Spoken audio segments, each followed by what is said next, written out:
Ndewo nọ ndị be anyị daalụ. Enwetara m ozi n'aka employers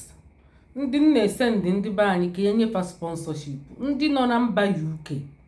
n'aka employer na-enye unu sponsorship ka m nwetara ozi na onyego mmadụ 6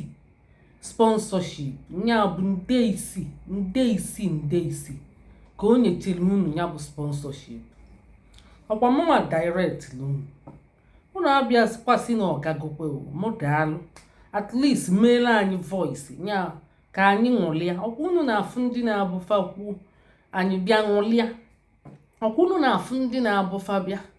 fasị na anyị na-ekwu na-egbuligbo ọnụ. Unu kwesịrị ihe ọma meelu unu bịa kwupụta ya na peji anyị, mana ọ bụrụ ihe ọjọọ unu ga-abịakwa kwupụta ya, mana unu ekwupụtara ọ dịrọ mma. Ọkwa unu fụrụ ndị volunteers ndị na-anọ na WhatsApp ahụ, ọkwa unu fụrụ na nọmba fa bụcha Naijiria ọ na ọ dịrọ mma like ihe ọma meelu unu na-ajụfe ajụjụ mgbe niile kwa ekweke a na-aza unu ọ na ọ dịrọ mma ihe ọma meelu unu nunyefa mmanya nya bụ unu gote mmanya wee nyefa ka fa wee gbachaa ọnụ. Ọkwa unu fụrụ na ọ bụrụ sọ ndị nọ na UK, ọ bụrụ mụnwa ka unu ga-enye employee enyere anyị, maka ana m asịrị ya asị na ụmụ nwanne m ọ ga-enyebekwe m kọmishọn onyere m unu nwakwa enyere. Nya bụ anyị na-alụzi ọlụ Fada Krismas nya bụ erọn ka agbala aka kọmọn isizikwu thank you ma ọ bụ ịmago anyị chọọ ka anyị na-enwe testimony nya ka ndị mmadụ na-alụrụ. Maka bọsị na-epost na-agba egwu unu fụrụ ndị na-abịa na-akọ ọnụ si na ọ na-egbuligbo ọnụ na-afụ na okwe testimony ihe ọma mezili unu ama m bịakwanye testimony. Ọ dị mma, o kwesịrị ka unu bịanye ọbụgodi testimony. Onye a ka mụ na ndị be anyị si aghacha. Ọ bụrụ na m enwere mmụọ nwanne aka m akwụsịgo ihe nwanne a, maka na eme mma m na-akpụ m isi elu. Nkọlụ na akụkọ ihe mụ na ndị be anyị na-ete unu ga-asị m na ndị nzuzu ka ihe mụ na ndị be anyị ka ji emekọ ihe. Nkọlụ na akụkọ ka anyị si bido matchmaker 2017 na laptọpụ ngo ma fon wee bunye ndị be anyị ka fa wee na-eme adayili ya echeta grupu ọzọ egokwelu fa fon fadayili ya. Unu mana Igbo Class World anyị emeghị ekita ọrụ 12 years. O nwere onye akpọta ma admin bọsị ọzọ mma emechi bịa tebụl olu unu ka mụ na ndị be anyị si aga. Igbo Class World anyị emeghị 10 years na-epromote Igbo. Ịma na onye akpọta after 10 years ka ọ bịa bụla admin. Ịma na o mere the page my owner ọ sị na ọnya nwa bụ keke ihe ọ bụ ka ezi wọdụ ọgbabunelu ọ sị na ọnya bụ ka ezi afa ihe anụwa onye nwe ihe director ọ bụrụ director o nwere afa chelama m ihe o ji gbafunere m ọ bụrụ director chele ka m na-ekwu okwu ncheta afa ọ sizi na ọnya nwe detain the owner. O were link jee tinye na peji anyị maka emeli admin ọ bụrụ the owner. Nya bụ ihe ọbụla ha ga-eme anyị agwalele anya. Ọ bụrụ na agwara ya ọma nwa isi ọ bụ ihe emego since 10 years akpọtazi anya ka ọ bụla admin o wee mee ihe ahụ o mee asị anya wepụ ya okwere ewepụ ruo taa. Ọnya ka anyị ji create ọzọ wee na-eme nkọlụ gị iji anyị mụ na ndị be anyị. Ọ bụzi ndị a na-abụ akpọ onye employers feje kpojebelie mmadụ unu makwa na ọ chọrọ mmadụ unu jezie na-akpọje ọjụ si na ọma mmere ọmara ndị ahụ ọ bịa na-agba m ka ihe na-akpọjelie mmadụ unu mana fa na-atụ egwu. Ọzọkwa bụ ndị na-abata inbox unu kwụsị ya biko unu abatazina ọ dị too much. Mmadụ ga-abata inbox bịa na-asị na ọ sị gị ka ọ sị gị thank you. Kedu isi ekwenu ị nara ekwurie na comment ọ bụrụ ofu ihe ka ọ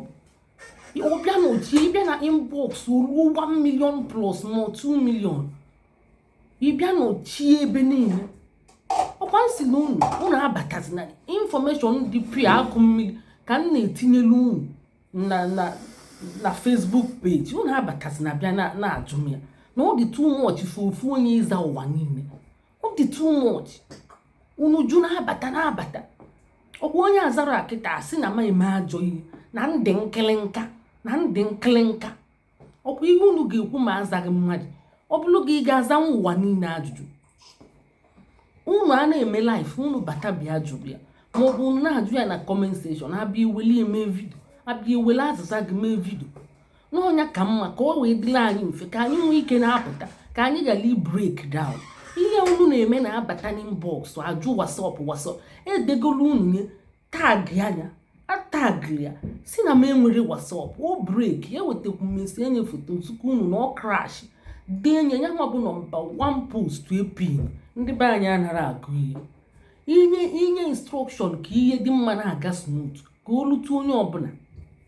fajụ so unu jụ ihe niile tetoko onwezikwa nke ga-enwe isi o kwesịrị ka mmadụ na-efolo instruction na-ege ntị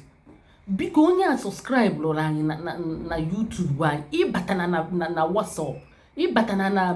na ebe ọ bụrụ na Messenger ịbata na ebe ahụ ịbịa jụọ anyị extra ajụjụ ọ bụrụ na ị chọrọ ịjụ extra ajụjụ gwa anyị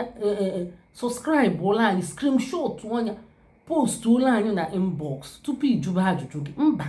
buru ụzọ jụọ ajụjụ gị jezie subscribe ụlọ anyị ikpeazụ screenshot ọnya tinye anyị fụkwara na onye bịa jụọ ajụjụ ozukọrọ evidence nya screenshot anyị ama nzakwu ya ajụjụ ahụ anyị ama nzakwu ya anyị azarakwa gị ajụjụ na-ewekwana gị iwe maka anyị chọọ iji elimit ndị na-abata inbox anyị chọọ iji elimit maka people dị too much ihe kwesịrị ịjụ na comment section jụọ ya ma emebe live ịbịa na-ajụ m ya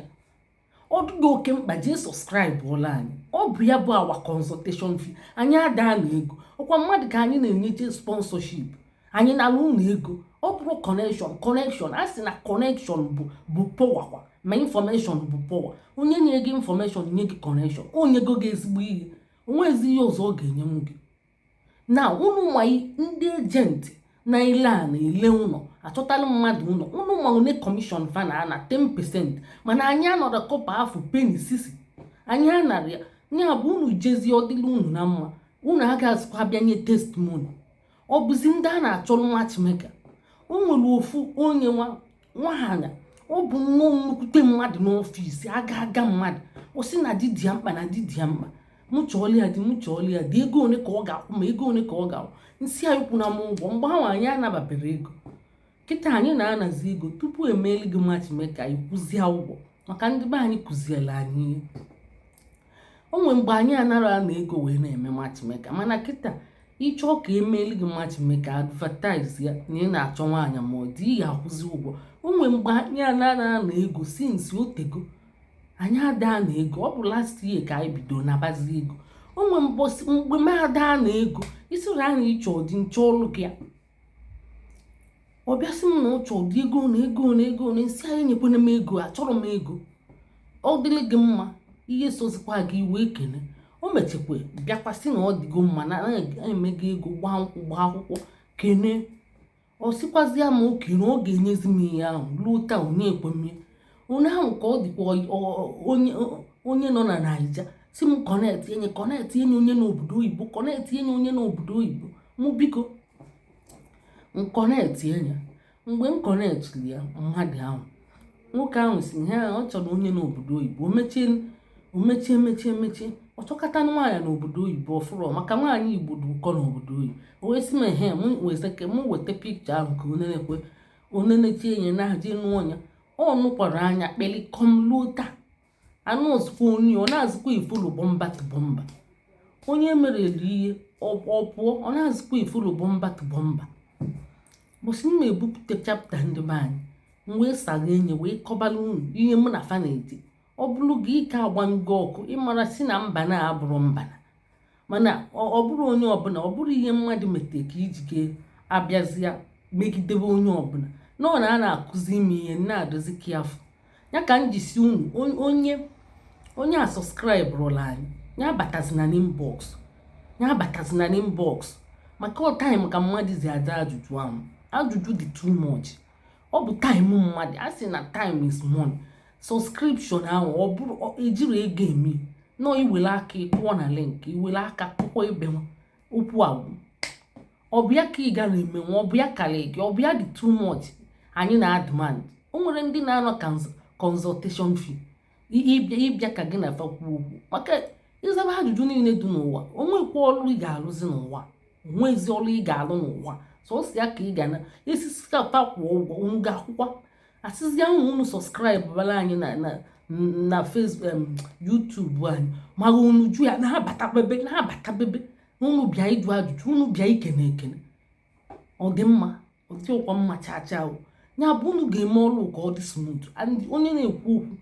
okwu ikwukelie 1 minute mara egezi gị ntị maka na ọ dị too much. Ụfọdụ na-abịa kwuo 10 minutes na-akọzi akụkọ ụwa ka nne fasi wee nuo di mmafa fa wee taa afọ ụwa wee gbakete n'ọya wee gaa travel dị iche iche. Ọkọlidi raf point hit ye point gị ịmara hit point 1 minute ezugo gị iji hit point ihe ịchọ na messenger. O nwere ebe a na-ekwu okwu ị ga-ekwu n'okwu ị ga-ese ndị foto. O nwere logo iji ga ese ndị foto. Ihe niile a ga-emeche nwunye na messenger. Unu ajụzina m WhatsApp, enwere m WhatsApp, enwerekwana m WhatsApp, enwere m echacha. Ya bụ unu ajụzina m ya maka iwe na-ewe m na mgbede na employer bịa akpọ m si na ọkwa na onyegokwe ndị mkpọtara sponsorship mana onwere ka m si nụ ya. Ọ bụla employer na-agwazi m ihe unu mezigbo unu akpọrọ ndị ọzọ je na-akpọjeli ọlịa na-akpọjeli chik kwenu ka emesịa.